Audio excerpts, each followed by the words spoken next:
आप सुन रहे हैं खूनी किस्सा सीजन 1 शैलेश के साथ।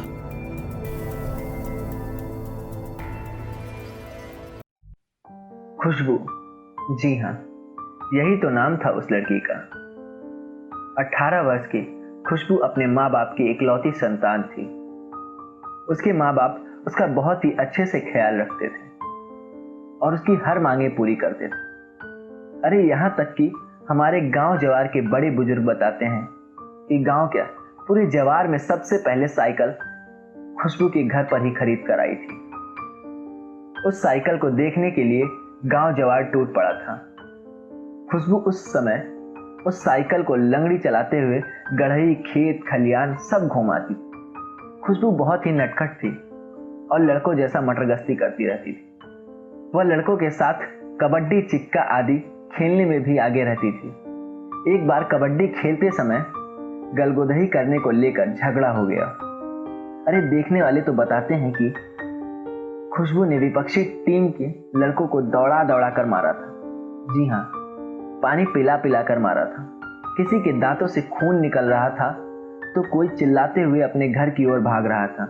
खुशबू से उसके हम उम्र लड़के पंगा लेना उचित नहीं समझते थे, क्योंकि उसके हम उम्र लड़के उसे उज्जड और झगड़ालू टाइप की लड़की मानते थे। कोई उसके मुंह लगना पसंद नहीं करता था। हाँ, यह अलग बात थी कि सभी लड़के उससे डरते थे। मई का महीना था, कड़ाके की गर्मी पड़ रही थी। खुशबू खड़ी दोपहरिया में अपनी साइकिल उठाई और गांव से बाहर अपने बगीचे की ओर चल दी। उसका बगीचा धोबरिया गढ़ई के किनारे था।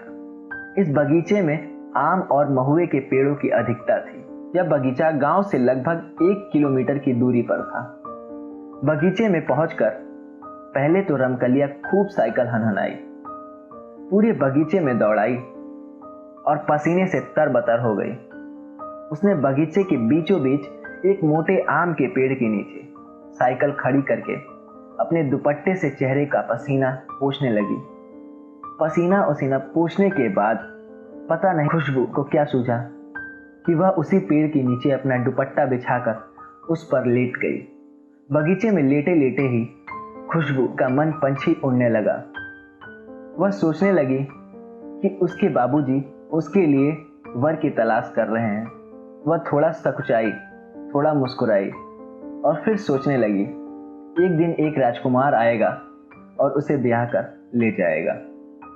पता नहीं वह कैसा होगा, कौन होगा, कहाँ का होगा। पता नहीं मैं उसके साथ खुश रह पाऊंगी कि नहीं, पर खैर, जो ईश्वर की मर्जी होगी वही होगा। बाबूजी उसके लिए जैसा भी लड़का खोजेंगे वह उसी से शादी करके खुश रहेगी। उसे पक्का विश्वास था कि उसके बाबूजी उसकी शादी जरूर किसी धनवान घर में करेंगे, जहां उसकी सेवा के लिए जरूर कोई न कोई नौकरानी होगी। अभी खुशबू इन्हीं सब विचारों में खोई थी कि उसे ऐसा आभास हुआ कि उसके सिर के तरफ कोई बैठकर उसके बालों में उंगलियां पिरो रहा है। खुशबू के साथ ऐसा पहली बार नहीं हो रहा था, ये तो आए दिन की बात थी।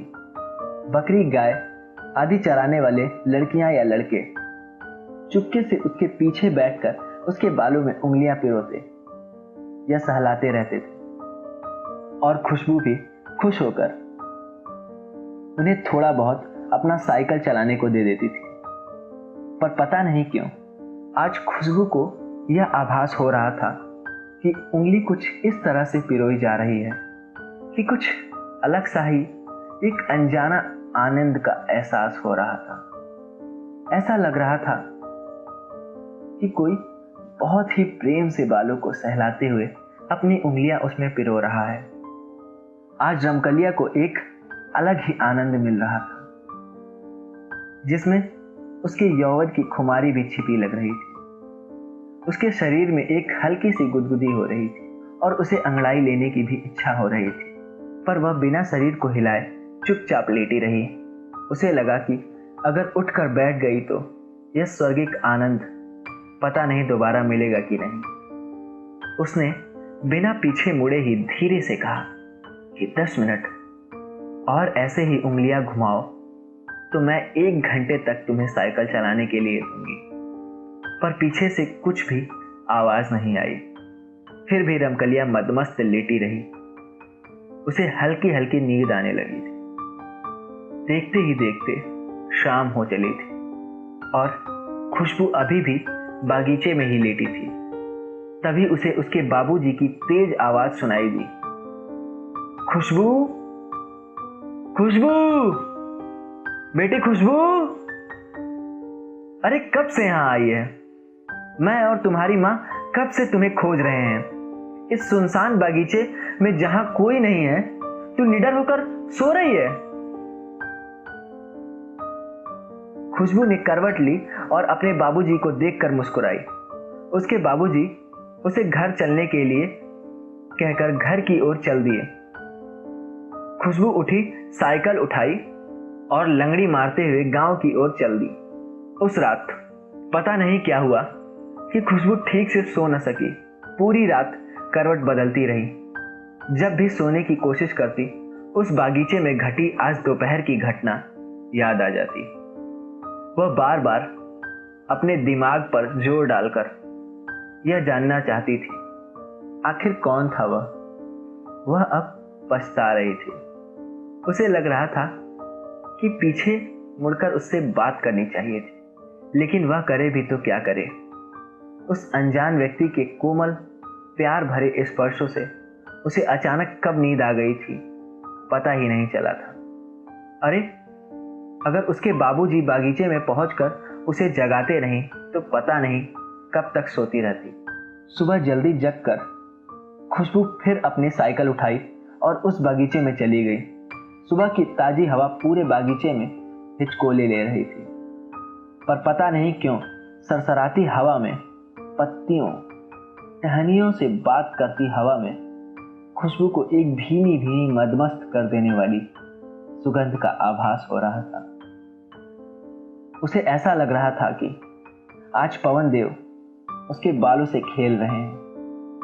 वह लगभग 1 घंटे तक बागीचे में रही और फिर घर वापस आ गई। घर आने के बाद खुशबू पता नहीं किन यादों में खोई रही। उसी दिन फिर से खड़खड़ दोपहरिया में खुशबू का जी नहीं माना और वह साइकिल उठाकर बागीचे की ओर चल दी। बागीचे में 3-4 राउंड साइकिल दौड़ाने के बाद फिर खुशबू एक आम के पेड़ के नीचे सुस्ताने लगी। उसे कुछ सूझा। वह हल्की सी मुस्काई और अपने दुपट्टे को अपने सर के नीचे लगाकर सोने का नाटक करने लगी।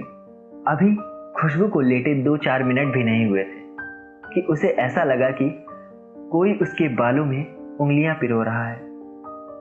वह कुछ बोली नहीं, पर धीरे धीरे अपना हाथ अपने सिर पर ले गई।